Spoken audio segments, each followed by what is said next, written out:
Going on, guys? Happy Sunday. I wanted to do a video today about custom decaling, but unfortunately some of the product I need is sold at Hobby Lobby, which is currently closed due to the COVID-19 pandemic nonsense. And well, I guess I'll do a video on shoulder holster repair. I've seen a lot of different videos on how people do their shoulder holster repair, and I thought I'd go ahead and go over a technique I currently use. You can see here for my Man of Actions demonstrated, I use a zip tie. Now this shoulder holster has the tab still in place, and I'll show you a technique I use for ones that have the tab broken off. But needless to say, there's so many different ways to do this, but here's one that you might find useful. Start off with a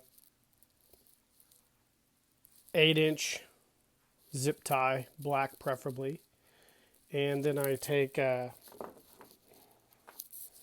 razor knife and I slice the thick portion flush. So it looks something like this. And then I also go ahead and cut out the center as well, so it'll fit nicely on the existing tab. As you can see with this current shoulder holster, it's been broken off here and the tab was missing. So what I do here, I pay close attention, I use the discarded piece that I cut off here, and then I just fashion it with a razor knife,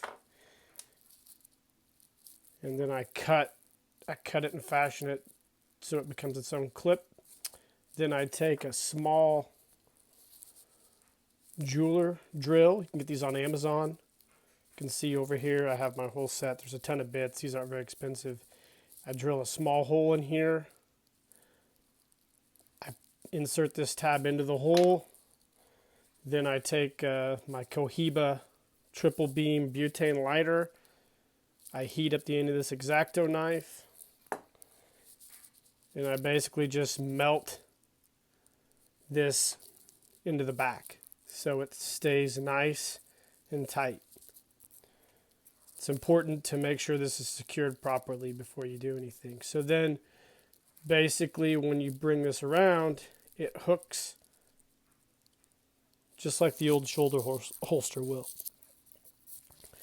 Now the difficult portion I think people have found with doing shoulder holster repairs is how to secure this portion,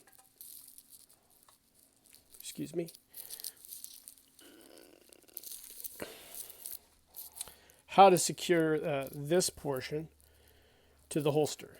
Now here's something that I've found extremely useful. I don't know if you guys have seen those goofy commercials for Flex Seal tape, but this stuff, by accident, I found out will stick to just about anything. Doesn't matter what, it really does stick to everything. So what I like to do is I like to cut off, use this as my guide and cut off a piece of this, probably about an inch or so long in the width of the zip tie. You can see right here. Okay. This stuff is sticky.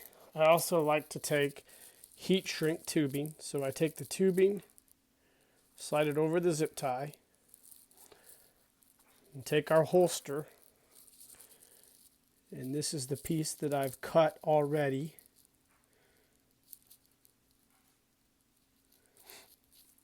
Get it off of here. This stuff is extremely sticky, and I'm not even kidding you. It's pretty sticky stuff. I take this Flex Seal tape that I've cut, and I put a little bit on here and stick it to it. Bring it to the holster where you want to attach it.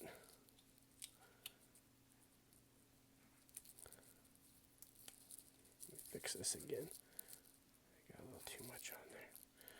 Bring it to the holster where you want to attach it, and just lap it around like so. And get it nice and tight.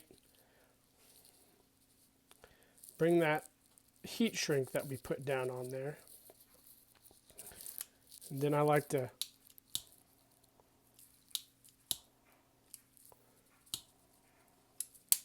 you're going to be careful with these butane torches because they'll melt your plastic for sure.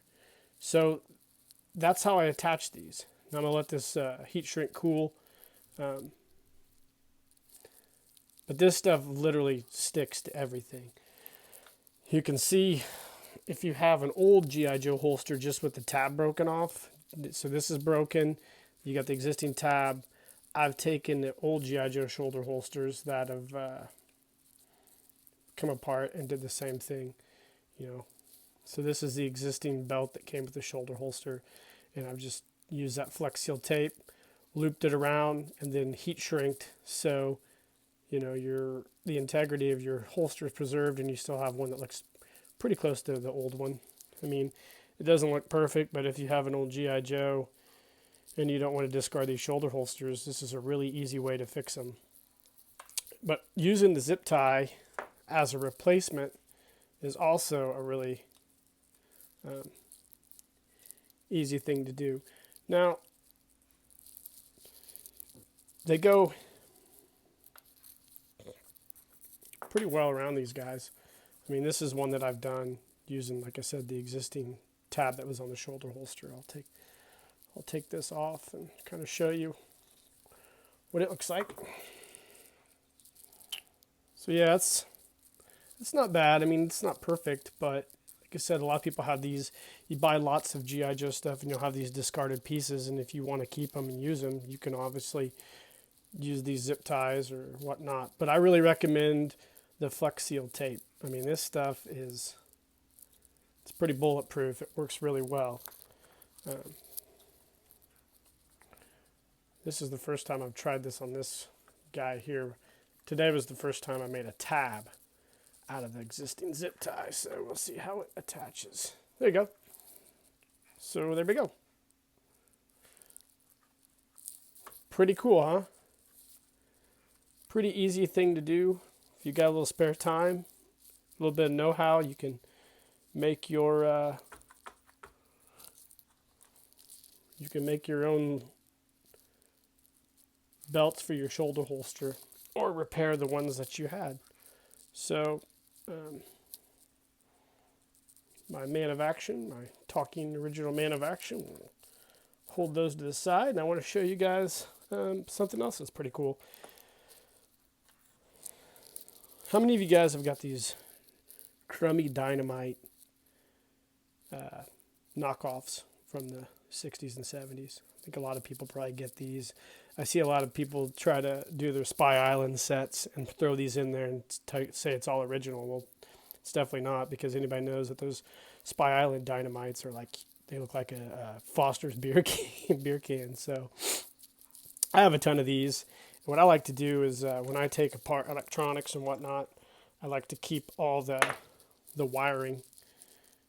When I rip stuff apart, just throw it in a big box and pull it out. Well, again, using this small jeweler's drill with a nice small bit, I like to drill out the ends of these and then insert some wire in there and make my own dynamite. I've done that with a couple different ones, different wicks and whatnot. If you're familiar with the old Spy Island Dynamites, they had like a blue wick, I think. I've got some of this, and I have some original Spy Island Dynamite sticks with the wicks broken off, and I've drilled out the holes and just put this blue wire in there to kind of make it look close to the original. But this is a fun little project to do too, if you're interested in making some of your own dynamite for your guys.